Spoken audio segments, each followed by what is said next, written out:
Hercule Poirot and Murder. In the third carriage, Chapter 1. The midnight express, the platform of the Gare de l'Est, shimmered under the gaslights, a mosaic of shadows and anticipation.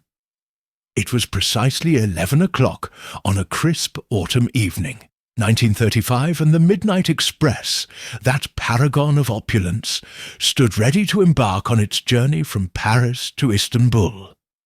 Its gleaming black and gold carriages stretched into the mist, each window a promise of adventure, each door a portal to secrets. Among the bustling porters and tearful farewells, one figure stood apart, his silhouette unmistakable. Hercule Poirot, the diminutive Belgian detective with a moustache as precise as his mind.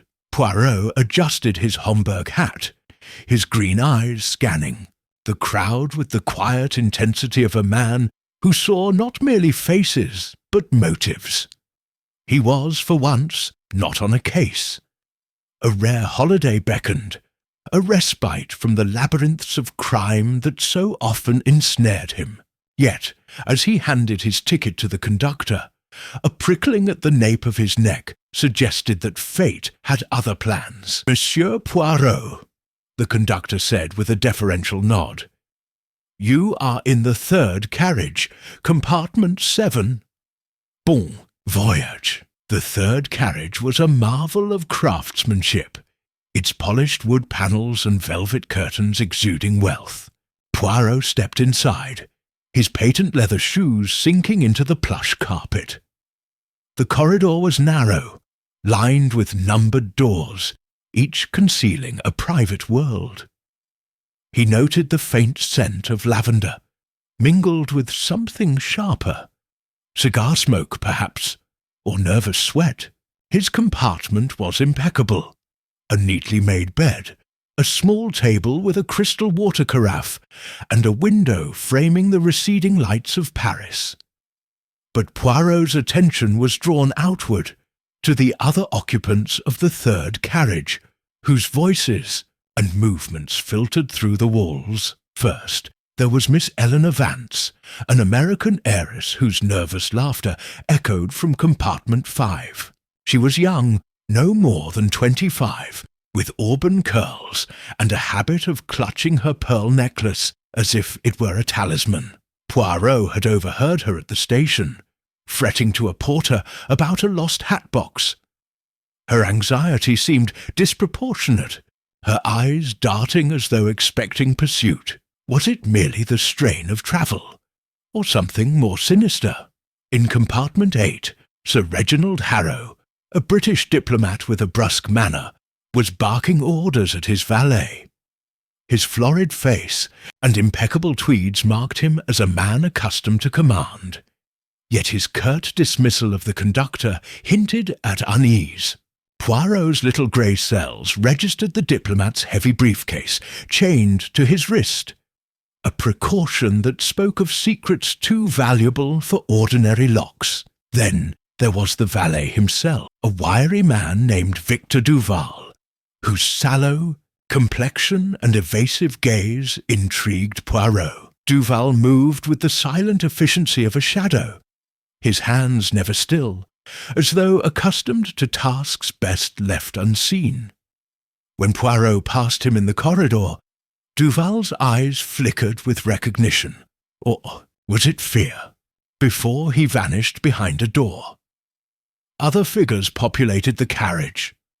A veiled woman in compartment 6, her face obscured but her posture regal.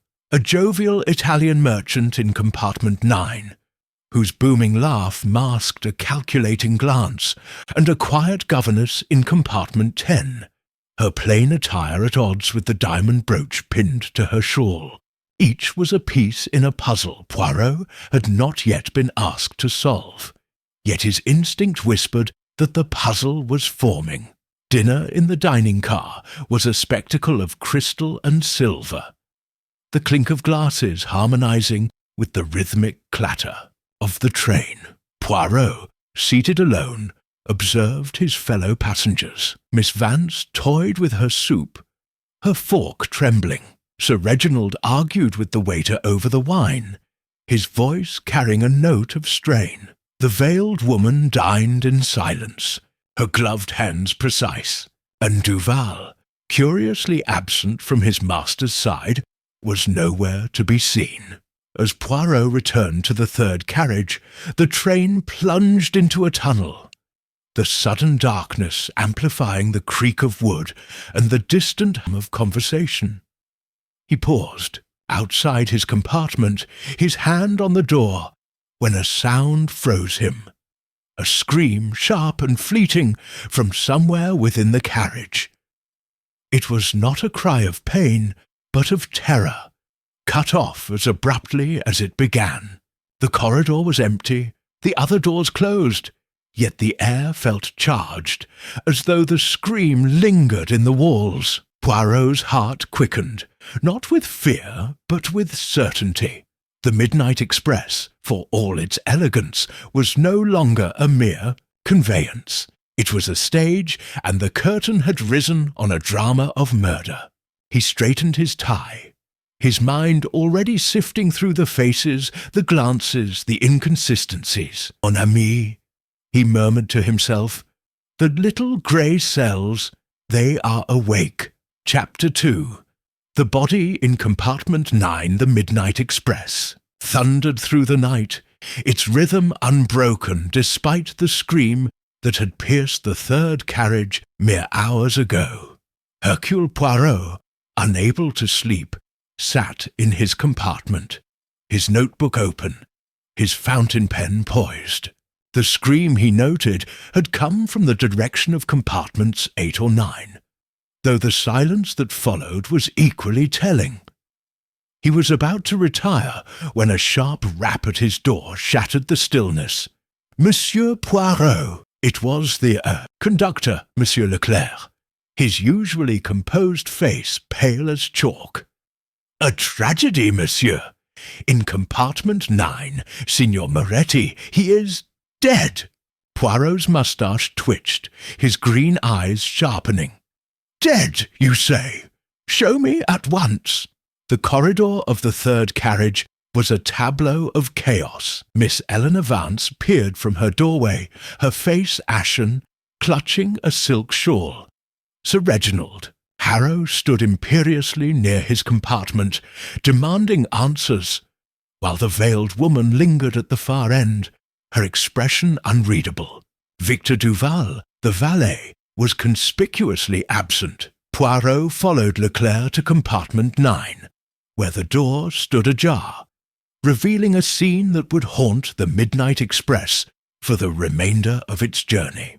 Signor Giovanni Moretti, the jovial Italian merchant, lay sprawled across his bed, his once lively eyes staring blankly at the ceiling. A single stab wound marred his chest, the blood staining his silk pyjamas a deep crimson. The murder weapon, a slender dagger with an ornate hilt, lay discarded on the floor, its blade gleaming in the lamplight. Poirot knelt beside it, careful not to touch, noting the intricate engravings, vines and a serpent, an unusual design for so grim a purpose. The door, it was locked from the inside, Leclerc stammered. I had to use my master key. No one has entered or left since the train departed Paris, I swear it. Poirot's gaze swept the compartment. The window was shut, its latch secure, and beyond it a blanket of snow stretched unbroken across the landscape, undisturbed by footprints. The bed was neatly made, save for Moretti's body, suggesting he had not yet retired. On the small table lay a half-empty glass of brandy, a cigarette case, and a crumpled note. Poirot donned his gloves and carefully unfolded the paper. In sheer, hurried scrawl it read, Trust no one. The third is cursed. Perhaps, Poirot murmured, but curses do not wield daggers. He examined the lock, a sturdy mechanism showing no signs of tampering. The key remained in Moretti's pocket, ruling out theft. The absence of a struggle was curious. Moretti, a robust man, would have fought, yet the compartment was undisturbed. Poirot's little grey cells hummed, piecing together the paradox. A locked room, a single wound, a killer who vanished like smoke. "Tell me, Monsieur Leclerc," Poirot said, rising, "who saw Signor Moretti last?" "He dined in the dining car, monsieur, then returned here around 10. I saw him myself laughing, offering cigars to the other passengers. He seemed untroubled." "And the scream we heard? You are certain it came from this direction?" Leclerc hesitated. I cannot sure. The sound, it echoes in these carriages. But it was close, very close. Poirot dismissed the conductor with instructions to secure the carriage and summon the train's doctor. As Leclerc hurried away, Poirot lingered, his eyes lingering on the note. The handwriting was unfamiliar, the paper cheap, unlike the luxurious stationery of the train. Had Moretti written it in his final moments? Or was it planted to mislead? And why the third? Did it refer to the carriage, the hour, or something else entirely? Outside the train lurched, its wheels grinding against the tracks as it slowed. Leclerc returned, breathless. "Monsieur, we are stopped. A snowdrift blocks the line ahead. We cannot proceed until morning, perhaps longer." Poirot nodded, his expression unperturbed. "Then the killer remains among us, trapped by the snow as surely as we are. Bon! This simplifies matters." He stepped into the corridor where the passengers had gathered, their faces a gallery of fear, suspicion, and secrets. Miss Fancy's trembling hands betrayed her nerves. Sir Reginald's bluster seemed forced. The veiled woman's silence was a shield. Poirot's gaze settled on the empty space where Victor Duval should have been. The valet's absence was a clue in itself, one that demanded pursuit. "Mesdames et messieurs," Poirot said, his voice calm yet commanding, "a crime has been committed, and I, Hercule Poirot, will the truth. Return to your compartments and speak to no one until I call for you. The little grey cells, they are already at work." The passengers dispersed. Poirot glanced at the dagger once more, its serpent hilt glinting like an accusation. The third carriage was no longer a haven of luxury. It was a locked box, and within it a murderer hid in plain sight. Chapter 3. The Locked Door. Puzzled, the midnight express stood motionless, entombed in a snowdrift that stretched across the moonlit wilderness. The third carriage, once a cocoon of warmth and luxury, now felt like a gilded cage, its air thick with suspicion. Hercule Poirot stood in the corridor outside compartment 9, where Signor Moretti's body lay under a sheet, awaiting the train's doctor. The dagger, the cryptic note, and the locked door gnawed at Poirot's mind, each a piece of a puzzle that refused to align. His little grey cells, however, were undeterred. The conductor, Monsieur Leclerc, hovered nearby, wringing his hands. "Monsieur Poirot, the doctor is delayed. His compartment is in the first carriage, and the snow makes passage difficult. What shall we do?" "Patience, Monsieur Leclerc," Poirot replied, his voice as steady as a metronome. "The body will keep, but the truth, it is impatient. Tell me, the lock on compartment 9. Describe it precisely."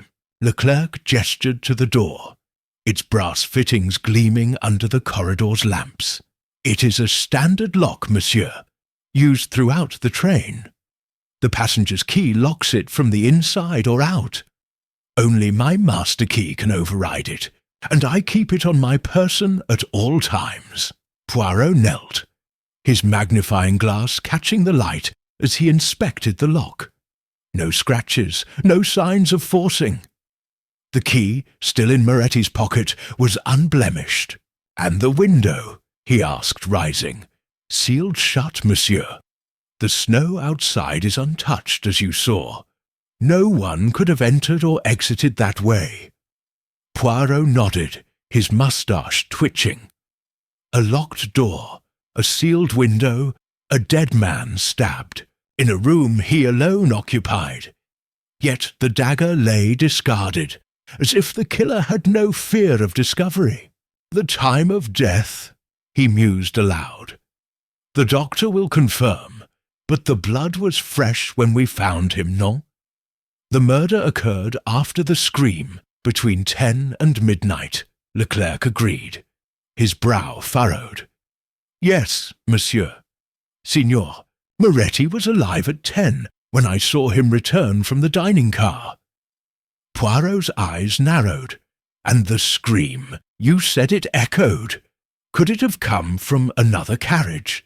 "It is possible," Leclerc admitted, "but the third carriage is the most likely source. The walls, they are thin." Poirot dismissed Leclerc momentarily and re-entered compartment 9. The air was heavy with the coppery tang of blood. Examined the dagger again, noting its weight. Too delicate for a man's hand, perhaps, yet lethal in its precision. The note, "Trust no one." "The third is cursed," lay on the table, its ink smudged but legible. Poirot slipped it into an envelope for safekeeping, then turned his attention to the cigarette case. It was silver, monogrammed with a GM, but one cigarette was missing, though no ash was present. A smoker who did not smoke, or a clue left by another.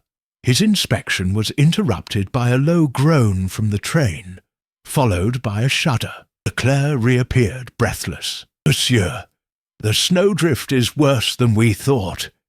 The engineer says we may be stranded for days. The passengers, they are growing restless."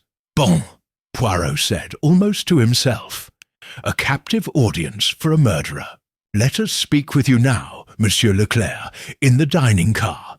Bring the passenger manifest." The dining car, deserted save for a lone waiter polishing glasses, was a stark contrast to its earlier vibrancy. Poirot sat at a corner table, his notebook open as Leclerc produced the manifest. A leather-bound ledger listing the occupants of the third carriage.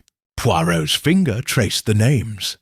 Eleanor Vance, Sir Reginald Harrow, Victor Duval, the veiled woman listed as Madame Claire Dubois, Signor Giovanni Moretti, and the governess, Miss Margaret Poole. 6 passengers, plus Poirot himself. 6. Poirot murmured, then fixed Leclerc with a piercing stare. "Yet I counted 7 in the carriage last night. Who is missing from this list?" Leclerc blinked, flustered. 7? "Impossible, monsieur. The third carriage has only 6 compartments occupied, plus yours. Perhaps you saw a passenger from another carriage." Poirot's smile was thin. "Hercule? Poirot does not miscount. There was a man, tall, with a scar on his left cheek, lingering near compartment 6. He was not at dinner, nor in the corridor after the murder. Who is he?" Leclerc shook his head, his hands trembling. I do know, monsieur. No such man is on the manifest. Perhaps a stowaway, or a mistake." "Oh," repeated, his tone laced with scepticism. "We shall see. Tell me, were there any irregularities last night? Anything unusual?" Leclerc hesitated, then leaned closer. "There was one thing, monsieur. The train made an unscheduled stop at a small station just before the scream. The engineer said it was a signal error, but I saw no signal. It lasted only a minute, then we moved on." Poirot's pen paused. "A stop, you say? And where was this?" "A village, monsieur, barely a platform. No passengers boarded or alighted. I checked the doors myself. Vraiment, Poirot said, his mind racing. A stop, a scream, a murder, and a missing passenger. The pieces were scattered, but they were beginning to form a pattern. He closed his notebook with a snap. Monsieur Leclerc, you will inform the passengers that I will interview them tomorrow. For now, guard compartment 9. No one enters without my permission. As Leclerc hurried away, Poirot lingered, gazing out at the snow-shrouded landscape. The third carriage was a locked room in more ways than one, its secret sealed as tightly as Moretti's compartment. But locks, Poirot knew, were made to be opened, and the truth, like the snow, would eventually yield. Chapter 4. Shadows of Motive. The morning light, filtered through a veil of snow, cast a pallor over the stranded midnight express. The third carriage, now a silent witness to murder, hummed with the tension of its trapped inhabitants. Hercule Poirot, immaculate in his pinstriped suit, stood in the dining car, which he had commandeered as his impromptu office.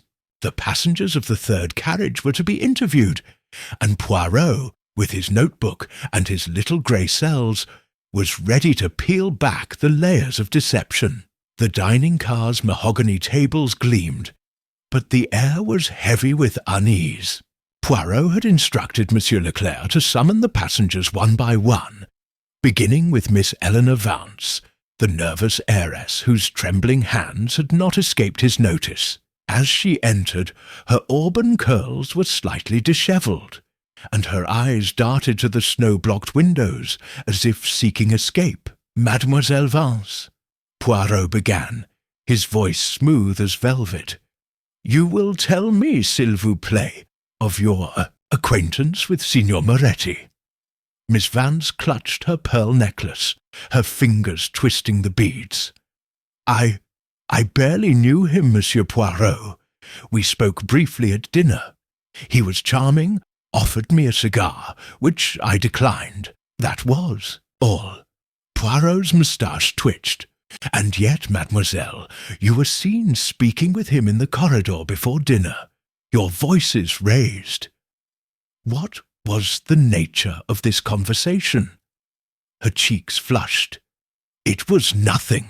He made a about my family's business, something about a deal gone wrong. I told him it was none of his concern. I didn't even know him before this train. Poirot noted her defensiveness, the way her eyes avoided his. A deal, you say? Signor Moretti was a merchant, oui, with interests in many ventures. Perhaps you share a connection through your family's wealth. No, she snapped, then softened. That is, I don't know. My father handled such matters. I'm only here to visit relatives in Istanbul. Poirot inclined his head, dismissing her with a polite smile. Her denial was too vehement, her ignorance too convenient. Jotted a note, Vance, possible business grudge. Verify family ties to Moretti. Next came Sir Reginald Harrow, the diplomat, whose heavy footsteps announced his arrival. He sat with the air of a man accustomed to authority, his chained briefcase resting beside him. This is outrageous, Poirot, he blustered. A murder on my train, and now I'm to be interrogated like a common criminal? Not interrogated, Sir Reginald, Poirot said calmly, merely questioned. You knew Signor Moretti, perhaps? Harrow's florid face tightened. Met him once, in Rome, years ago. Business, you understand. He was a supplier for certain government contracts. Shady fellow, always sniffing for profit. I had no reason to kill him. Poirot's eyes gleamed. And yet you argued with him at dinner, non? The waiter overheard you mention a betrayal. What was betrayed, Sir Reginald? Harrow's hand tightened on his briefcase. A misunderstanding. Moretti claimed I owed him for a cancelled deal. I told him to take it up with the Foreign Office, That was the end of it. Poirot nodded, his pen scratching another note. Harrow, past deal with Moretti. Defensive. Briefcase contents. The diplomat's bluster masked something deeper. Perhaps a motive rooted in professional disgrace. The veiled woman, Madame Claire Dubois, entered next, her movements graceful yet guarded. Her black veil obscured her face, but her voice was low and cultured. Monsieur Poirot, I am a stranger to this tragedy. Signor Moretti was unknown to me. Poirot leaned forward, his gaze piercing. And yet, madame, you were seen watching him in the dining car, your attention fixed. Why such interest in a stranger? Her gloved hands stilled. I observe people, monsieur. It is a habit of a lonely traveller. I noticed his exuberance, nothing more. Poirot's smile was enigmatic. And the handkerchief Madame found, near compartment 9, embroidered with the initial C. It is yours, perhaps? Her posture stiffened. I own no such handkerchief. Many names begin with C. You would do better to ask the others. Poirot dismissed her, intrigued by her composure. The handkerchief, discovered by Leclerc during a sweep of the corridor, was silk, delicately embroidered, and scented with jasmine.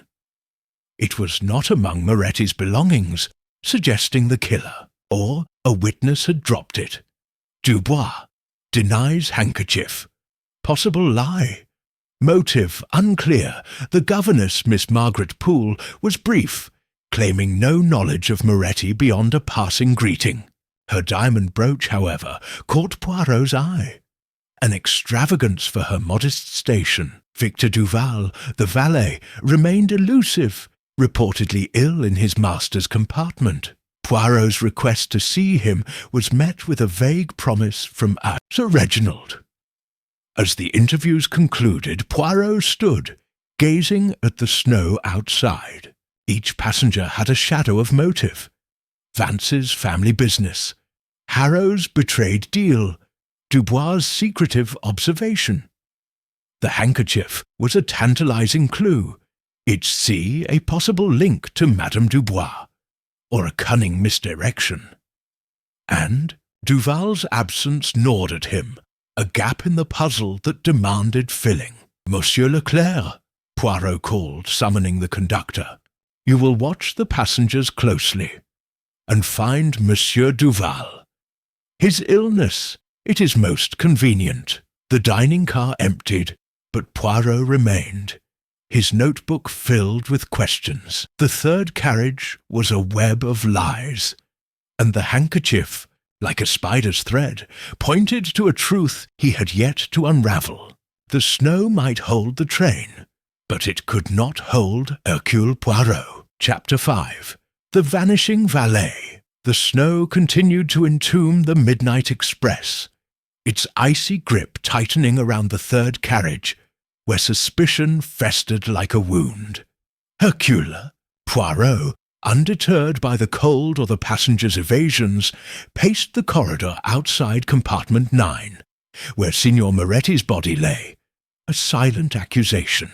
The interviews had yielded motives but no confessions, and the absence of Victor Duval, Sir Reginald Harrow's valet, was a splinter in Poirot's mind. A man does not vanish on a stranded train unless he has something to hide. Poirot summoned Monsieur Leclerc, whose anxious demeanour had grown more pronounced. Monsieur Leclerc, you will take me to Monsieur Duval's compartment. His illness intrigues me. Leclerc hesitated. Sir Reginald says Monsieur Duval is resting, monsieur. He forbids disturbance. Poirot's green eyes flashed. Forbids? Hercule Poirot is not forbidden.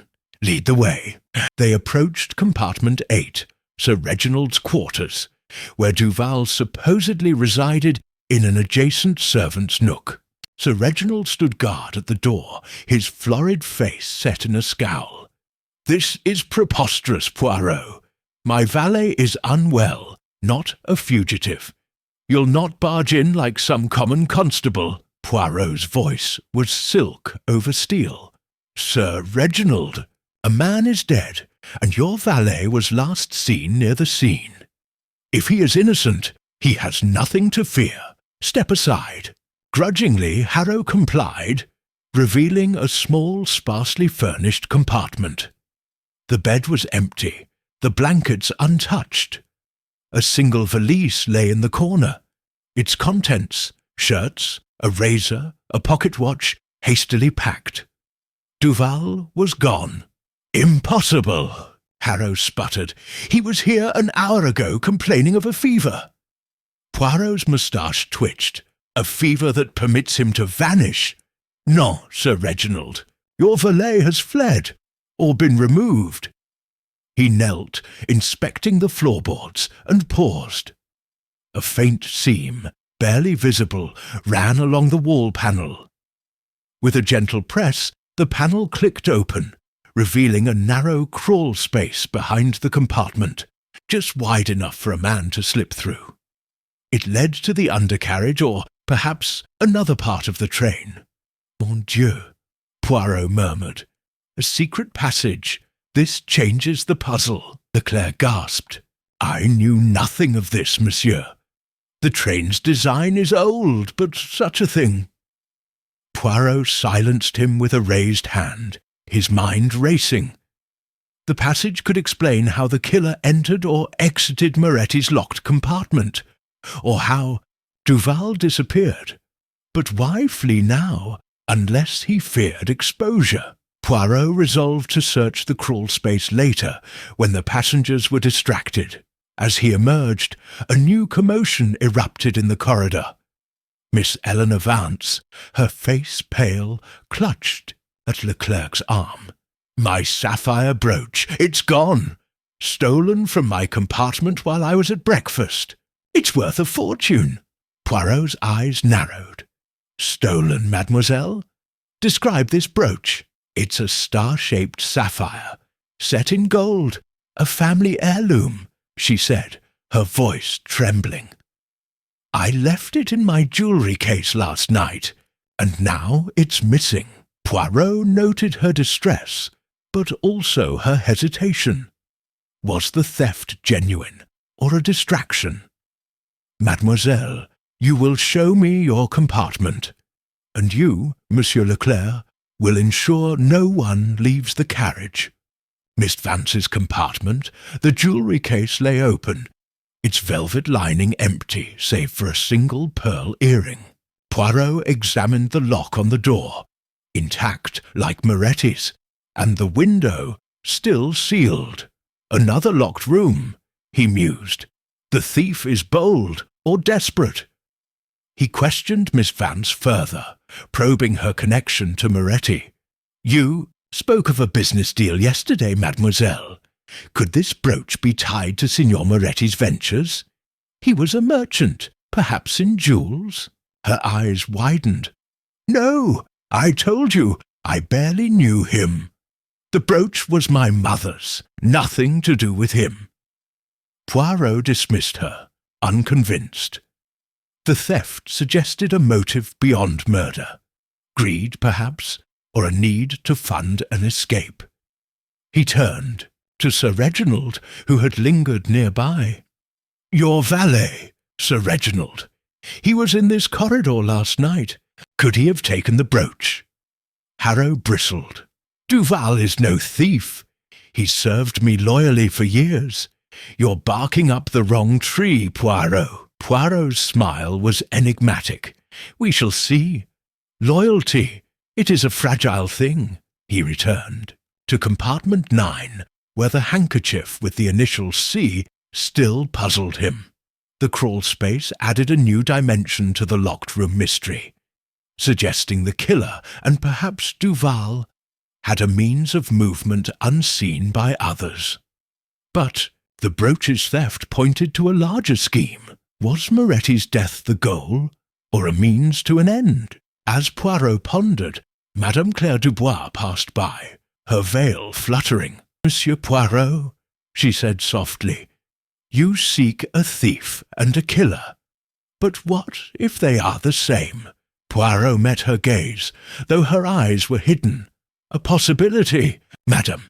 But the truth, it hides in the shadows of motive, and I will bring it to light." The snow fell relentlessly outside, sealing the third carriage in its icy prison.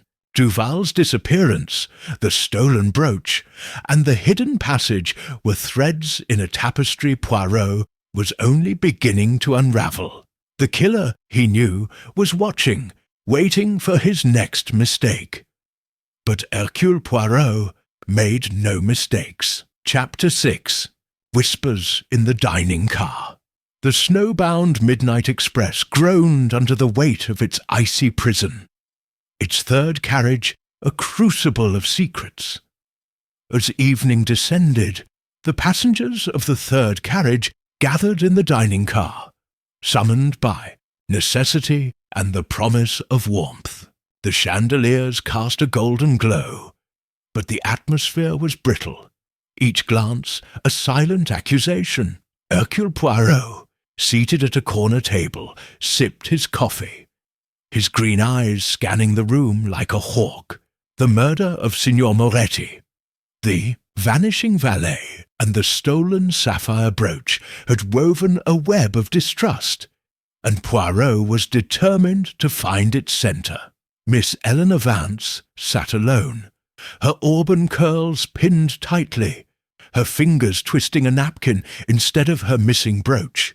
Her eyes flickered nervously toward Sir Reginald Harrow, who occupied a table with his chained briefcase, his bluster subdued by the absence of his valet, Victor Duval. Madame Claire Dubois, her veil as impenetrable as her motives, dined with delicate precision, her gloved hands betraying no tremor. Miss Margaret Poole, the governess, sat near the edge, her diamond brooch glinting incongruously against her plain dress.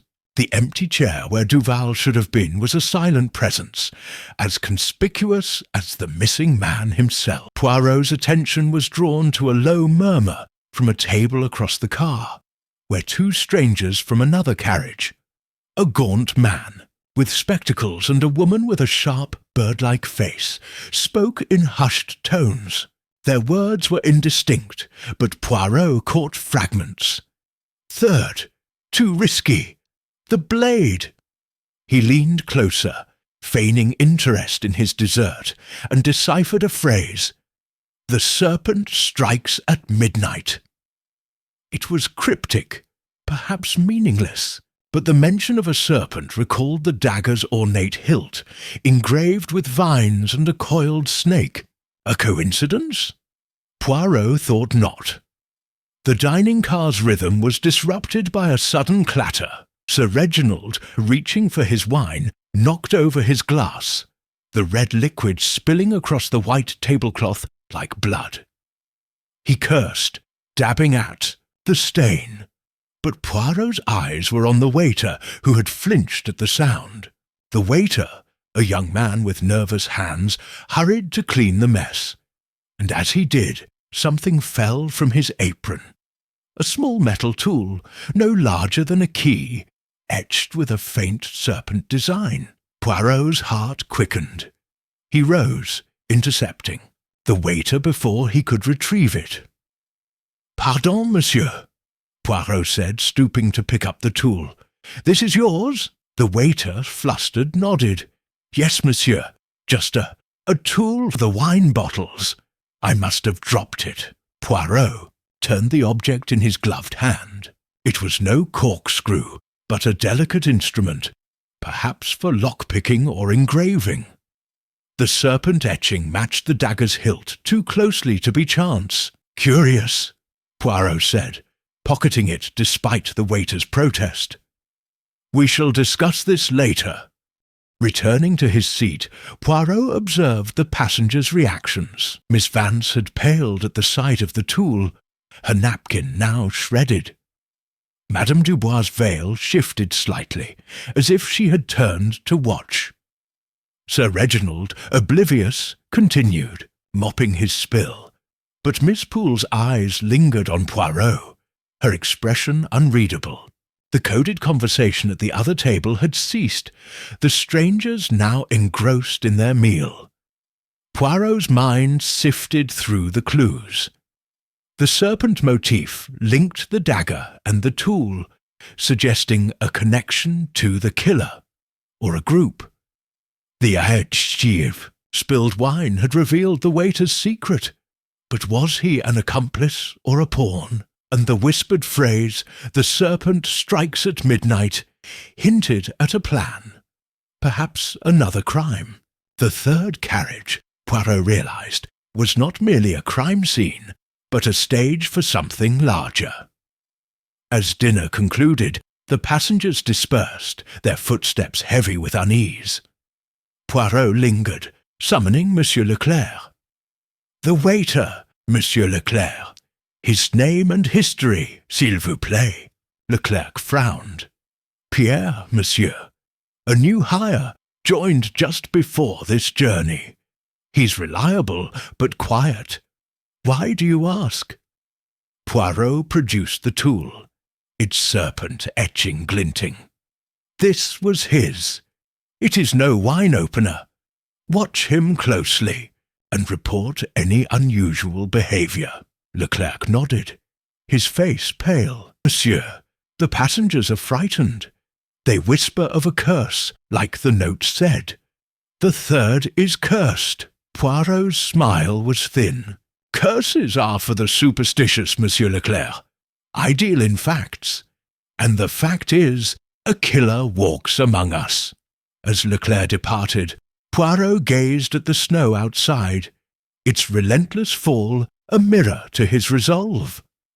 The dining car had yielded a clue, but also a warning.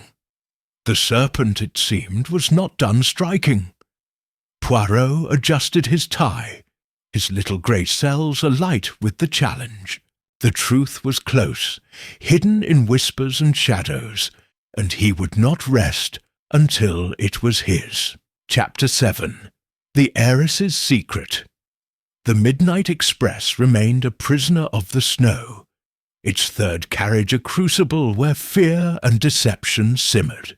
The dining car's revelations, the serpent-etched tool, the whispered phrase, had sharpened Hercule Poirot's focus. But the puzzle of Signor Moretti's murder was far from solved. The vanishing valet, the stolen brooch, and the cryptic note all pointed to a conspiracy, and Poirot sensed the key lay in the passengers' hidden truths. His next target was Miss Eleanor Vance, whose nervous demeanour and evasive answers suggested a secret too heavy to bear. Poirot arranged a private meeting in the dining car, now empty save for the faint clink of a waiter's tray in the distance. Miss Vance entered, her auburn curls pinned tightly, her eyes red-rimmed as if from sleeplessness. She clutched a handkerchief, not the silk one marked with a C, but a plain cotton square, already frayed from her anxious fingers. "Mademoiselle Vance," Poirot began, his voice gentle yet probing. "You have been less than forthcoming. Your fear, it is not merely for the murder, non? There is something you hide, something connected to Signor Moretti." Her lips trembled, and for a moment Poirot thought she would flee. Then, with a shuddering breath, she reached into her handbag and produced a folded letter, its edges worn from handling. "I didn't want to show anyone," she whispered, sliding it across the table. "But I'm frightened, Monsieur Poirot. I think why he was killed." Poirot donned his gloves and unfolded the letter. Written in a jagged script, it read, "The past is not buried. Pay what you owe, or the third will claim you." The paper was coarse, similar to the note found in Moretti's compartment, and the phrase "the third" echoed ominously. "When did you receive this, mademoiselle?" Poirot asked, his eyes never leaving her face. 2 days before boarding." she said, her voice barely audible. "It was slipped under my hotel door in Paris. I thought it was a prank, but then Signor Moretti spoke to me about my family, and I panicked." Poirot leaned forward. "Your family, mademoiselle. You claimed no connection to Moretti, yet he knew of a business deal. Tell me the truth, or I cannot help you." Tears welled in her eyes, and she spoke in a rush, as if unburdening a weight. "My father, Charles Vance, was a financier. 10 years ago, he partnered with Moretti on a venture, importing rare artifacts from the East. It failed, and there were rumours. They said Moretti smuggled stolen goods, and my father covered it up to save his reputation. There was a scandal, hushed up, but it ruined us. My father died bankrupt, and I inherited his debts. Moretti approached me in the corridor, saying he had proof of my father's guilt, documents that could ruin me if exposed. He wanted money, a lot of money." Poirot's moustache twitched. "Blackmail, then, and you refused." "I told him I had nothing to give," she said, wringing her handkerchief. He laughed, said I'd find a way, or the world would know. Then he was killed, and I thought it was my fault." Poirot studied her, weighing her sincerity. Her fear seemed genuine, but her story raised questions. Was Moretti's blackmail the motive for his murder, or a distraction? And the letter, its similarity to Moretti's note, suggested a single author. But why warn both victim and heiress? "Mademoiselle," he said, "you will keep this letter secret, and you will speak of this to no one. I must verify your story." She nodded, rising shakily. As she reached the door, Poirot called after her. "One thing more. Your sapphire brooch, stolen yesterday. Was it part of your father's collection, perhaps tied to Moretti's artifacts?"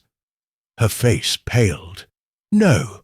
I mean, I don't think so. It was my mother's, as I said."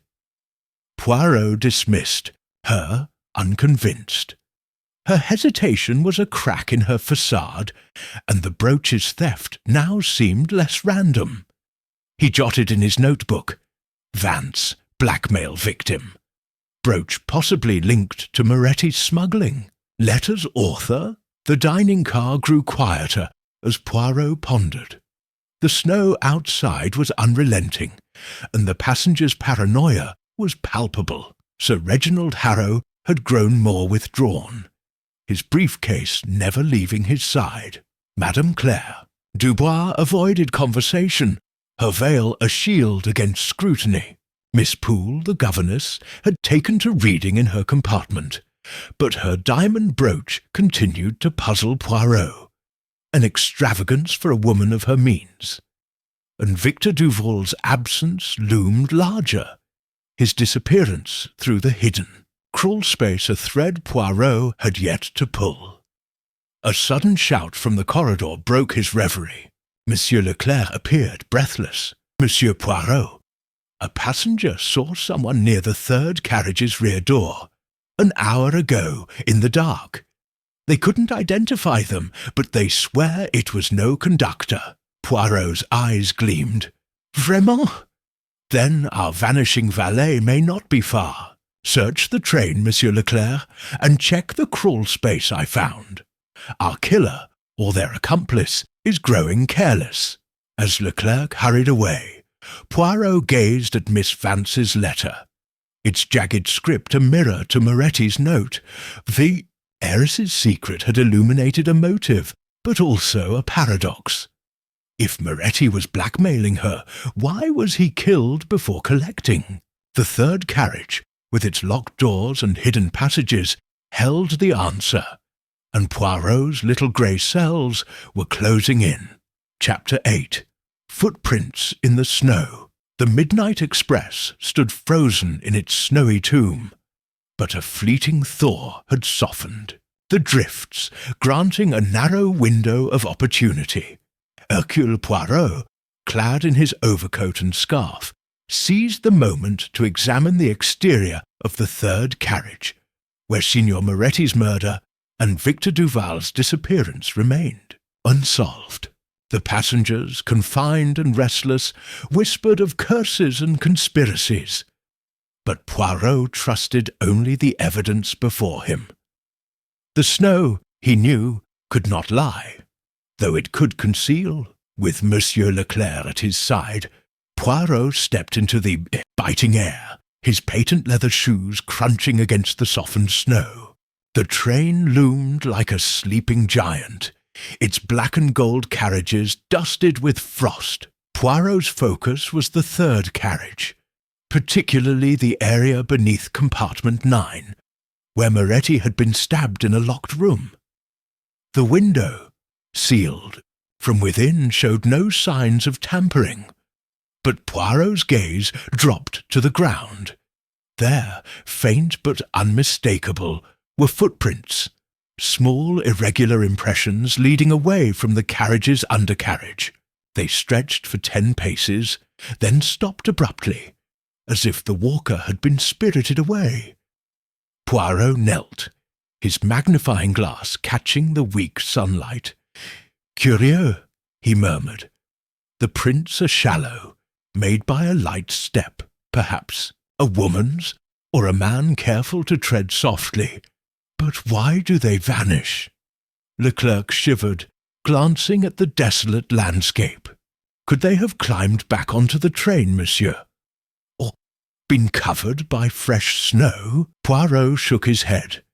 "No, the thaw is recent, and no new snow has fallen since last night.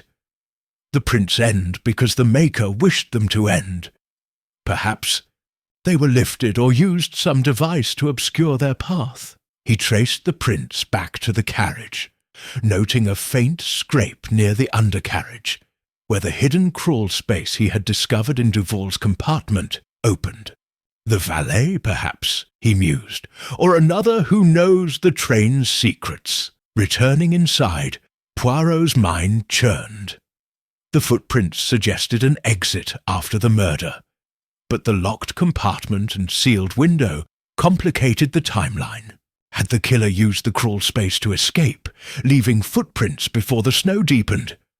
Or were the prints a deliberate misdirection? He resolved to re-examine the carriage for further clues. In the corridor of the third carriage, the passengers' tension was palpable. Miss Eleanor Vance, her face drawn, avoided Poirot's gaze, her blackmail revelation weighing heavily. Sir Reginald Harrow, his briefcase ever present, snapped at Leclerc for the delay in resuming travel. Madame Claire Dubois, veiled and silent, lingered near her compartment, while Miss Margaret Poole read a book, her diamond brooch catching the light. The absence of Victor Duval gnawed at Poirot, his disappearance a shadow over the investigation. As Leclerc swept the corridor, he paused, bending to retrieve something from under a seat near compartment 6. "Monsieur Poirot," he called, holding up a torn ticket stub. "This was missed in our earlier searches." Poirot took the stub, his eyes narrowing. It was a fragment of a train ticket, not for the midnight express, but for a local line, stamped with a date matching the night of the murder, and marked for a small station, likely the unscheduled stop Leclerc had mentioned. The stub was creased, as if clutched tightly, and bore a faint smudge of ink. "Vraiment," Poirot said, slipping it into an envelope. "This suggests someone boarded or alighted during that stop. But who?" He questioned Leclerc further. "You said no passengers were seen at the stop, oui? Yet this ticket tells another story. Were the doors unguarded, even briefly?" Leclerc flushed. I the main doors, monsieur, but the rear door of the third carriage, it's rarely used. I didn't inspect it until after the scream." Poirot's moustache twitched. "A lapse, Monsieur Leclerc, that may have cost us dearly. The footprints, the ticket, they point to movement, to a plan. We must search the rear door. The rear door, tucked behind a storage nook, showed no obvious signs of use. But Poirot's magnifying glass revealed a faint scratch on the lock, as if it had been forced. The door opened onto a narrow platform, where the snow was disturbed, though no clear prints remained. "Someone left or entered here," Poirot said, "perhaps during the stop, before the snow deepened. Duval, or another."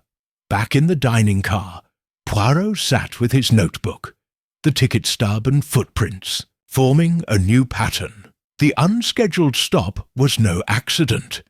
It was part of the killer's design, a window for escape or entry.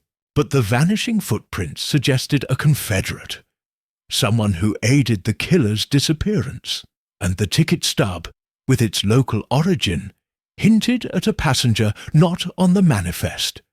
Perhaps the scarred man Poirot had glimpsed. As he pondered, Sir Reginald stormed in, his face red. "Poirot, this is intolerable. My valet is missing, and now you're poking around in the snow. Find the killer, man, before we're all murdered." Poirot's smile was serene. "Patience, Sir Reginald. The snow reveals what the killer wished to hide, and Hercule Poirot, he does not rest until the truth is clear." The thaw was fading, the snow hardening once more. The third carriage, with its secrets and shadows, was a locked box. But Poirot's little grey cells were the key. The footprints and ticket stub were threads in a tapestry of deceit, and he was closer to unravelling it than the killer knew. Chapter 9. The Diplomat's Deception. The midnight express, still ensnared by snow, groaned under the weight of its secrets. The third carriage, a microcosm of mistrust, buzzed with the unease of its passengers, each a potential killer in Hercule Poirot's meticulous mind.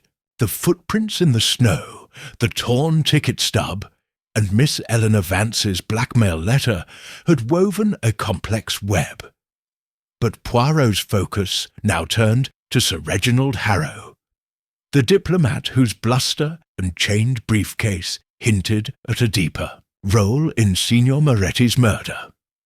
A lie, Poirot knew, was a crack in the facade, and he intended to pry it open. Poirot summoned Sir Reginald to the dining car, now his de facto interrogation room, where the chandeliers cast long shadows. The diplomat entered, his florid face set in a scowl, his briefcase clutched like a shield. "This is the second time you've dragged me here, Poirot," he snapped, sitting heavily. "I've told you all I know about Moretti. Get on with it." Poirot's green eyes gleamed, his voice calm but unyielding. "Sir Reginald, you claimed you were in your compartment number 8 from 10 o'clock until the scream, oui? Alone, with your valet, Monsieur Duval, attending you?" Harrow nodded curtly. "Exactly. I was reviewing papers. Duval brought me brandy, then retired. I heard nothing until the commotion." Poirot leaned forward, his moustache twitching. "Vraiment? Yet the waiter, Pierre, swears he saw you in the corridor, near compartment 9 at 10:30, speaking with a man, not Duval. You were agitated, Sir Reginald. Who was this man, and why did you lie?" Harrow's face reddened, his hand tightening on the briefcase. "Preposterous! The waiter's mistaken. I was in my compartment, as I said. You've no proof otherwise." Poirot's smile was thin. "Proof, Sir Reginald, is in the details. Your brandy glass, found in your compartment, was untouched, yet you claim Duval served you. And your shoes, polished this morning, bear traces of corridor carpet fibres, near compartment 9, not your own. Shall I continue?" Harrow's bluster faltered, his eyes darting to the door. "Very well," he muttered. "I stepped out, briefly to stretch my legs. I spoke to no one. The waiter's confused, that's all." Poirot's gaze was unrelenting. Confused, perhaps, but not mistaken. "And your briefcase, Sir Reginald, it never leaves your side. What does it contain that makes you so protective even now?" Harrow's jaw clenched. "Official documents. Poirot, Foreign Office business, nothing to do with your murder." Poirot rose, his tone deceptively mild. "Then you will not object if I inspect it? A man of your integrity has nothing to hide, non?" Harrow shot to his feet, his voice a growl. "You'll do no such thing. This is an outrage. I'm a diplomat, not your suspect." Poirot inclined, his head dismissing him. "For now, Sir Reginald. But lies, they are like snow. They melt under scrutiny." As Harrow stormed out, Poirot summoned Monsieur Leclerc. "Will watch Sir Reginald closely, and arrange for me to search his compartment when he is distracted." Discreetly, Leclerc nodded, his face pale. "Oui, monsieur. But the passengers, they grow more agitated. Miss Vance refuses to leave her compartment, and Madame Dubois, she speaks to no one." Poirot's eyes narrowed. "Bon, fear reveals the guilty. Now, go." Later, under the pretext of a routine inspection, Poirot entered compartment 8 with Leclerc's master key, while Sir Reginald was in the dining car. The room was orderly, but the briefcase, left behind in Harrow's haste, was locked. Poirot, with a deft touch and a hairpin, bypassed the simple mechanism, a skill honed from years of necessity. Inside, he found a dossier, its pages stamped with diplomatic seals. The contents were coded, but one name stood out: Giovanni Moretti, listed as a contact in a network of arms smuggling across Europe. "Mon Dieu," Poirot murmured, replacing the dossier. Moretti, a merchant of artifacts, was also a player in espionage, and Harrow's involvement suggested the murder was no mere act of vengeance. The diplomat's lie about his whereabouts, his connection to Moretti, and the dossier pointed to a motive rooted in political intrigue. Had Moretti threatened to expose Harrow's dealings, prompting a deadly response? As Poirot exited, he encountered Miss Margaret Poole in the corridor, her book tucked under her arm. Her diamond brooch glinted, and her eyes met his with a quiet intensity. "Monsieur Poirot," she said softly, "you suspect Sir Reginald, but men like him do not act alone." Poirot's eyebrow arched. "A keen observation, Mademoiselle Poole. And you, what do you know of such men?" She smiled faintly and walked away, leaving Poirot to ponder her words. The governess, with her incongruous wealth, was more than she seemed. His notebook grew heavier with notes. Harrow lied about whereabouts. Dossier links Moretti to espionage. Accomplice? Poole knows more than she says. The snow outside hardened, sealing the train further, but Poirot's resolve was unshaken. The third carriage was a chessboard, and Sir Reginald's deception had moved him closer to checkmate. The dossier, the footprints, the ticket stub, all were pieces in a game of betrayal, and Poirot's little grey cells were poised to claim victory. Chapter 10. The clock that lied. The midnight express, locked in its snowy prison, seemed to hold its breath as the third carriage pulsed with unspoken accusations. Hercule Poirot, his mind a crucible of clues, stood in compartment 9, where Signor Moretti's body had been removed to a storage car, leaving behind a silent crime scene. The serpent-etched dagger, the cryptic note, the vanishing valet. And now Sir Reginald Harrow's espionage dossier had woven a tapestry of deceit, but a new discovery was about to shift the pattern. Poirot's little grey cells, ever vigilant, were closing in on the truth. Poirot re-examined the compartment's sparse contents. The cigarette case, the half-empty brandy glass, the crumpled note. His gloved hands moved methodically, pausing at Moretti's personal effects, now catalogued by Monsieur Leclerc. Among them was a gold pocket watch, its face cracked, its hands frozen at 2:17. Poirot's moustache twitched. "Curieux," he murmured. "The scream was heard before midnight, and the body was found soon after. Yet this watch claims a later hour. A clock that lies, or a killer who manipulates time."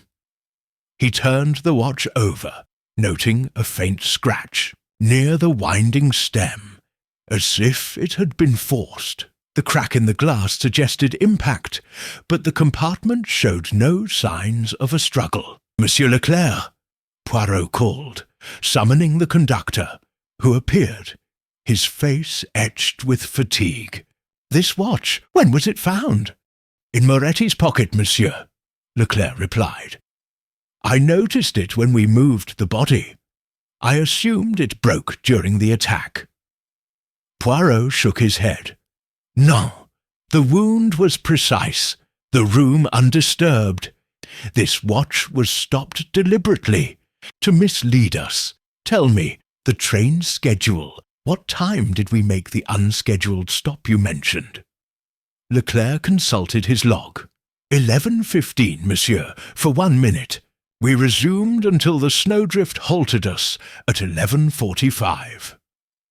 Poirot's eyes gleamed. "Bon. The scream was heard near 11:30, the body found by midnight. Yet the watch claims 2:17, a time when the train was stopped, and all passengers were accounted for in the corridor or their compartments. The killer set the watch to suggest a later murder. But why?" He paced, reconstructing the timeline. Moretti was alive at 10, seen returning from the dining car. The unscheduled stop at 11:15 allowed a brief window for an outsider or a passenger to act. The scream at 11:30 marked the murder, confirmed by the fresh blood. The watch, stopped at 2:17, was a red herring, designed to confuse the sequence. The killer needed time, Poirot mused, to escape through the crawl space, or to plant clues, like the ticket stub or handkerchief. To test his theory, Poirot questioned Leclerc about the passengers' movements between 11 and midnight. Who was unaccounted for during this window, Monsieur Leclerc? Speak plainly. Leclerc hesitated. Most were in their compartments after dinner, monsieur, but Miss Margaret Poole, the governess, was not seen after 10:30. She claims she was reading, but no one can confirm it. And Sir Reginald, as you know, lied about his whereabouts. Poirot's pen scratched a note. Poole, no alibi, 10:30 midnight. Motive? The governess, with her diamond brooch and cryptic remark about men like Harrow, had risen in his suspicions.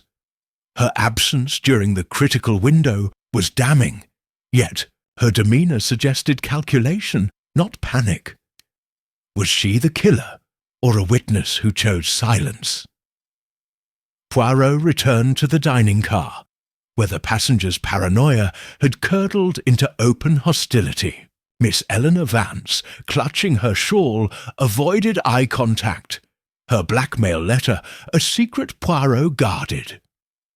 Sir Reginald Harrow, his briefcase ever present, glared at anyone who approached. Madame Claire Dubois, her veil a barrier, sipped tea in solitude. Miss Poole, however, met Poirot's gaze, her book closed, her expression serene. Mademoiselle Poole, Poirot said, approaching her table. You were in your compartment last night, oui? Reading, you said. What book keeps you so engrossed during a murder? She lifted the volume, a worn copy of the Moonstone. A mystery, Monsieur Poirot, much like this train. I find solace in puzzles, don't you? Poirot's smile was enigmatic. Indeed, but puzzles require all pieces to be seen. Where were you between 10:30 and midnight? Your absence, it is conspicuous. Her fingers tightened on the book, but her voice remained steady. I was in my compartment, as I said. I heard the scream like the others and stayed put. I'm a governess, not a detective. Poirot nodded, unconvinced. We shall see, mademoiselle. The truth, it has a way of surfacing like ice in a thaw. As he returned to his notes, a shout echoed from the corridor. Monsieur Leclerc, reporting a disturbance. Monsieur Poirot, someone tried to force the rear door of the third carriage again. The lock is scratched, just like before. Poirot's heart quickened. The killer, or their accomplice, was still active, perhaps seeking to dispose of evidence, or to flee. The clock that lied had narrowed the timeline, and Miss Poole's missing alibi was a beacon in the fog. The third carriage, with its hidden passages and locked doors, was a labyrinth, but Poirot's little grey cells were mapping its twists. The truth, he knew, was ticking closer. Chapter 11. The Veiled Woman's Tale. The snow-laden midnight express stood as a monument to isolation, its third carriage a pressure cooker of fear and deception.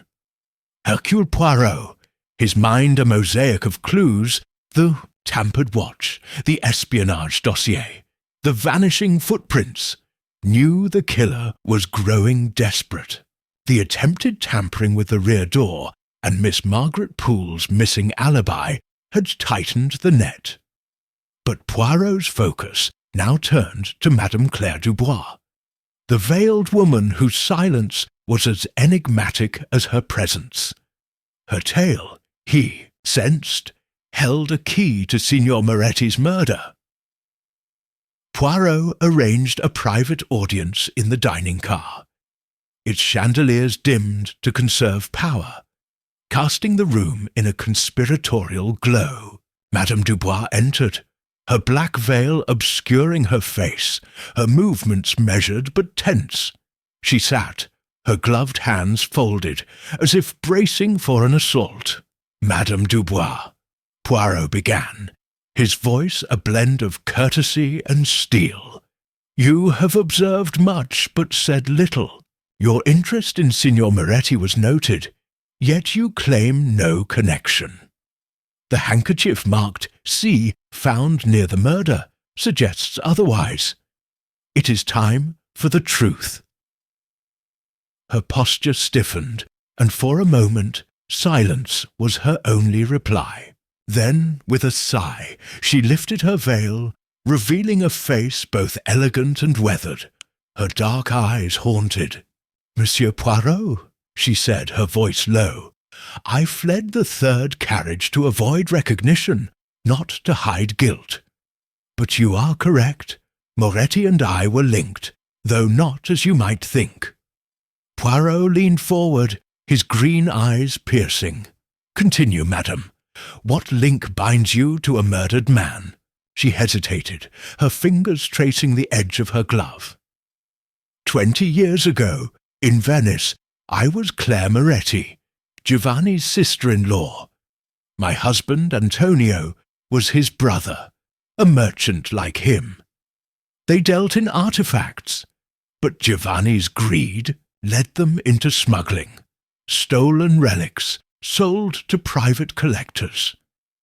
Antonio was arrested, betrayed by Giovanni to save himself.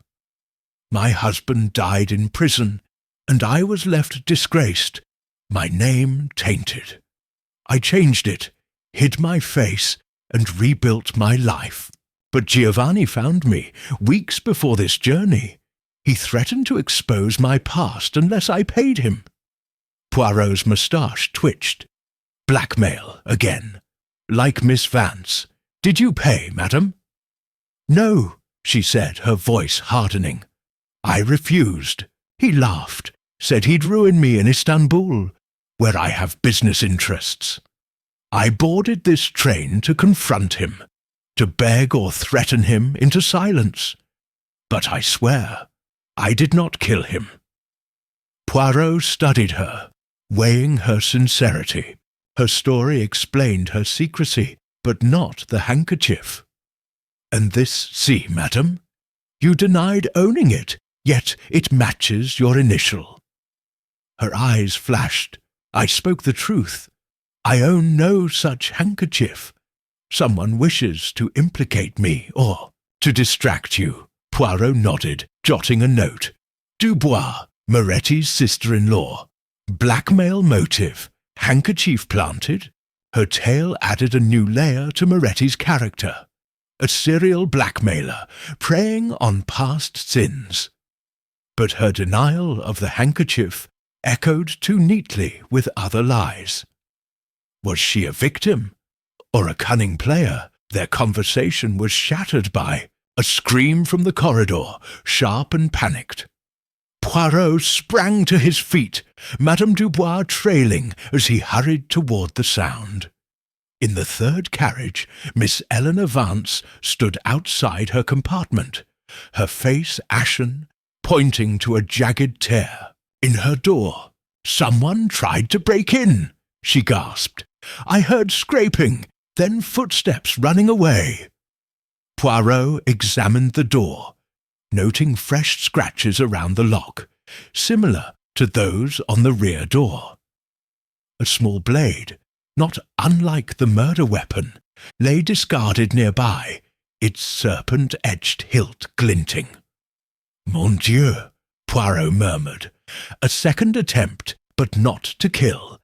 Perhaps to silence or retrieve something.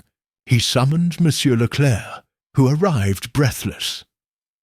"Monsieur Poirot, I was in the next carriage when I heard the scream. The rear door, it's been forced again, the lock broken." Poirot's heart quickened. The killer was reckless, targeting Vance, whose blackmail letter linked her to Moretti. "Monsieur Leclerc, search the train for Victor Duval or any stranger, and guard Miss Vance's compartment.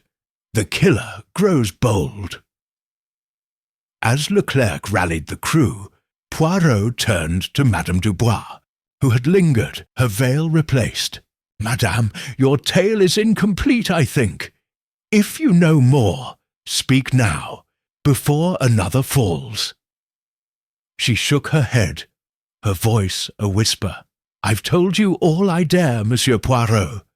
But beware, the past is a shadow, and it strikes without warning."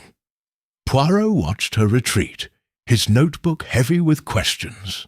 The second attempt, the serpent blade, and Dubois' story pointed to a conspiracy rooted in Moretti's past. The third carriage was a tinderbox, and the next spark could consume them all. Poirot's little grey cells, however, burned brighter, ready to ignite the truth. Chapter 12. The Third Carriage Conspiracy. The snowbound midnight express stood silent, its third carriage a crucible where truth and deception collided. Hercule Poirot, his mind ablaze with the puzzle's final pieces, the tampered watch, the espionage dossier, the serpent-etched blade, and Madame Dubois' tale, knew the moment for revelation had come. The second attempt on Miss Vance's compartment had signalled the killer's desperation, and Poirot would delay no longer. He summoned the passengers to the dining car for a reckoning, determined to expose the conspiracy that claimed Signor Moretti's life. The dining car, its chandeliers casting a stark light, was arranged with chairs in a semicircle, a stage for Poirot's denouement. The passengers filed in, their faces a gallery of fear and defiance. Miss Eleanor Vance, clutching her shawl, her eyes red from sleeplessness. Sir Reginald Harrow, his briefcase chained to his wrist, his bluster muted. Madame Claire Dubois, her veil lifted to reveal a wary gaze. Miss Margaret Poole, her diamond brooch glinting, her expression unreadable, and Monsieur Leclerc, standing nervously at the rear, representing the absent Victor Duval. The air crackled with anticipation, each passenger a suspect in Poirot's meticulous tableau. "Mesdames et messieurs," Poirot began, his voice commanding, his green eyes sweeping the room. "A murder has been committed in the third carriage, a crime of cunning and collaboration. Signor Giovanni Moretti was stabbed in a locked compartment, his watch stopped, his secrets scattered like snow. But the little grey cells of Hercule Poirot have unravelled the truth. The killer is among you, and they did not act alone." A murmur rippled through the group, but Poirot raised a hand, silencing them. "Let us begin with the victim. Moretti was no mere merchant. He was a blackmailer, preying on your pasts, Miss Vance, with your father's scandal, Madame Dubois, with your disgraced marriage, Sir Reginald with your espionage dealings. Each of you had motive, but motive alone does not make a murderer. We must consider the method." He paced, his words precise. The locked compartment was a lie, breached by the hidden crawl space in Duval's quarters, the footprints in the snow, the torn ticket stub. They pointed to an unscheduled stop, a window for the killer to act. The watch, stopped at 2:17, was a deception to confuse the timeline, and the serpent-edged dagger, matched by the waiter's tool and the blade at Miss Vance's door, suggested a symbol, a signature of a group. Poirot turned to Sir Reginald. "You, Sir Reginald, lied about your whereabouts, seen near compartment 9. Your dossier linked Moretti to arms smuggling, a secret you could not let him expose. But you are no killer. Too clumsy, too visible. You were a distraction, oui." Harrow's face reddened, but he remained silent, his briefcase a mute confession. Poirot faced Miss Vance. "Mademoiselle, your blackmail letter and stolen brooch marked you as a victim, yet your hesitation about the brooch's origin betrayed you. It was no heirloom, but a relic from Moretti's smuggling, a prize you kept to barter for your silence. You feared him, but you did not strike." Vance's hands trembled, her eyes downcast, confirming Poirot's words. To Madame Dubois, Poirot said, "Madame, your tale of betrayal was true, but the handkerchief marked C was not yours. It was planted to implicate you, a cruel echo of your past. You fled recognition, not guilt." Dubois nodded, her eyes glistening with relief, though her silence held lingering secrets. Poirot's gaze settled on Miss Poole, the governess. "Mademoiselle Poole, you were unaccounted for during the murder window, your alibi absent. Your diamond brooch, a fortune for a governess, was payment, non? You knew Moretti's schemes, his smuggling network, and you played a role, not the Hercule. Killer, but the planner, the one who orchestrated the stop, the crawl space, the clues." Poole's composure cracked, her fingers tightening on her book. "You have no proof," she whispered. Poirot smiled, producing a monogrammed cigarette case from his pocket. its silver surface etched with MP. This, mademoiselle, was found in the crawl space, dropped in your haste. It matches Moretti's, a gift from a shared enterprise. You planned the murder, but you needed hands to wield the dagger. He turned, his voice rising. And those hands belonged to Victor Duval, the vanishing valet, and Pierre, the waiter. Duval, trained in stealth, used the crawl space to enter and kill Moretti, then fled to the undercarriage, leaving footprints that vanished when Pierre, his accomplice, lifted him back inside during the stop.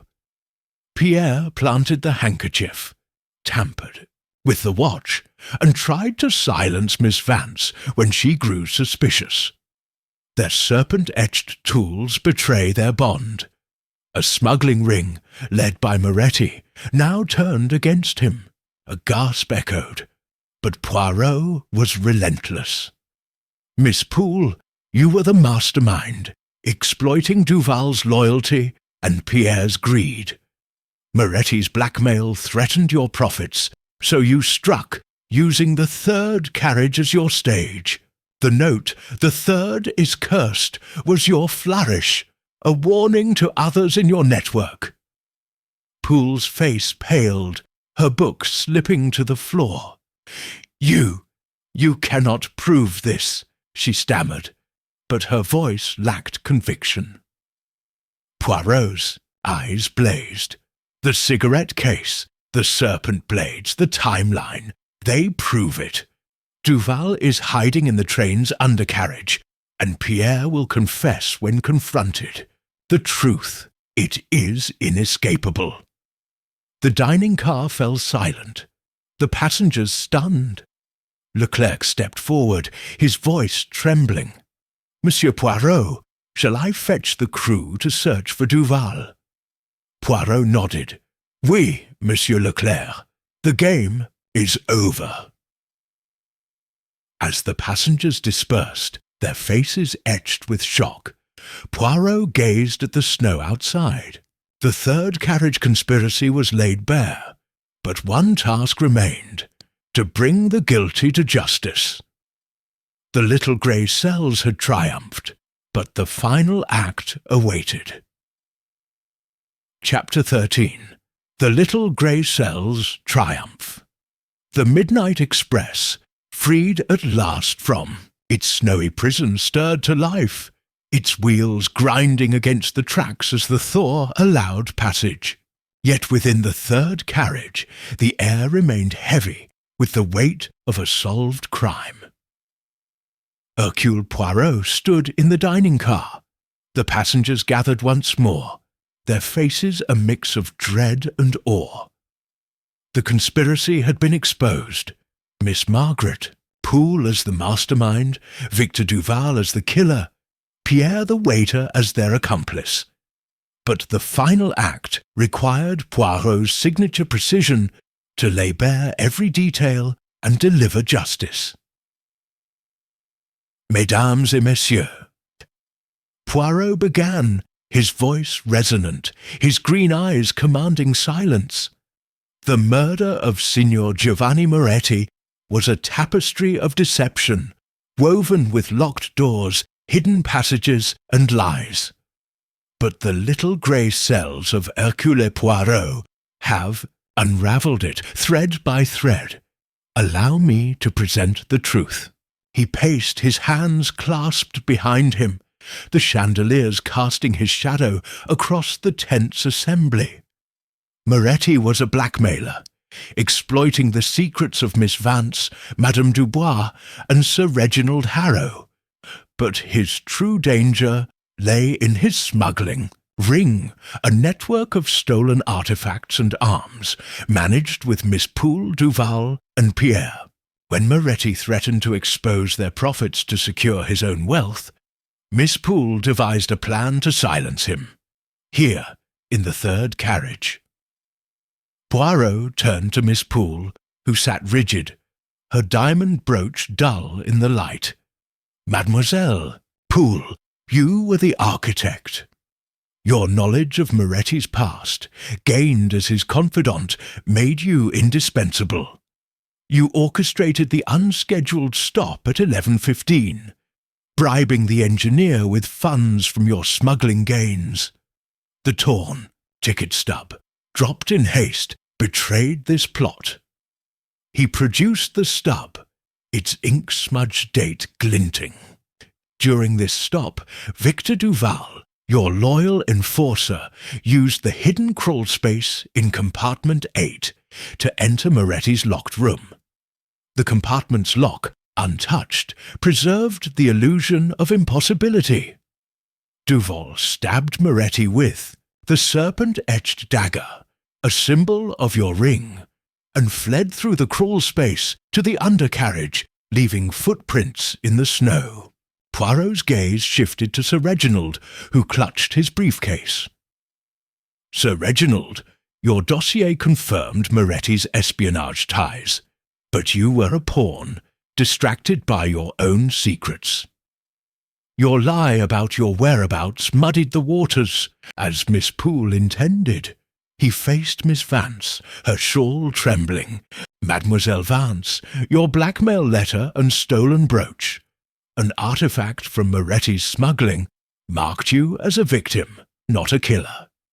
The attempt on your compartment was Pierre's work, to retrieve the brooch before you connected it to the ring.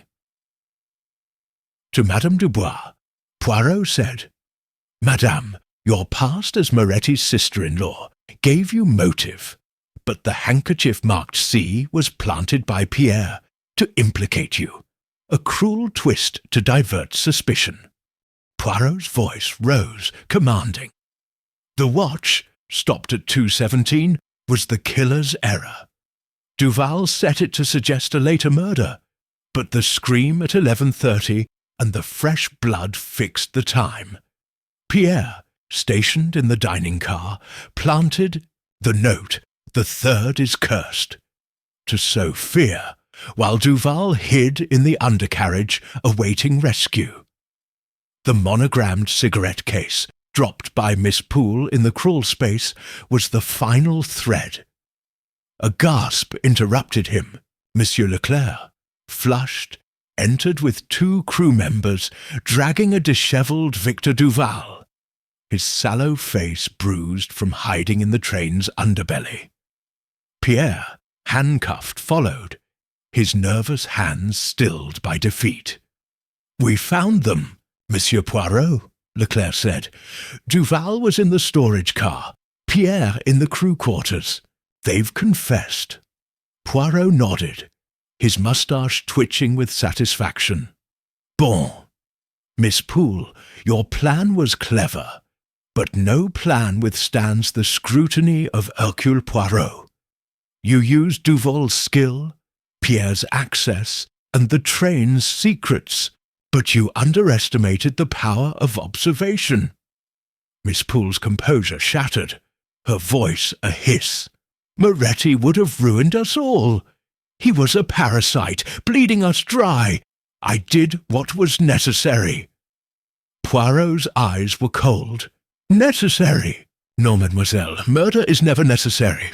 You, Duval, and Pierre will face justice in Istanbul." As the crew led the trio away, the passengers exhaled, the tension breaking like ice. Sir Reginald muttered apologies, Miss Vance wept quietly, and Madame Dubois offered a nod of gratitude. The train lurched forward, its journey resuming, the third carriage no longer a cage. Poirot retired to his compartment, gazing at the passing snow. The case had been a symphony of motives, greed, fear, betrayal, played on the strings of human nature. "The little grey cells," he murmured, "they see what the heart conceals." He adjusted his tie, content that order had been restored, and turned his thoughts to Istanbul, where new mysteries, no doubt, awaited.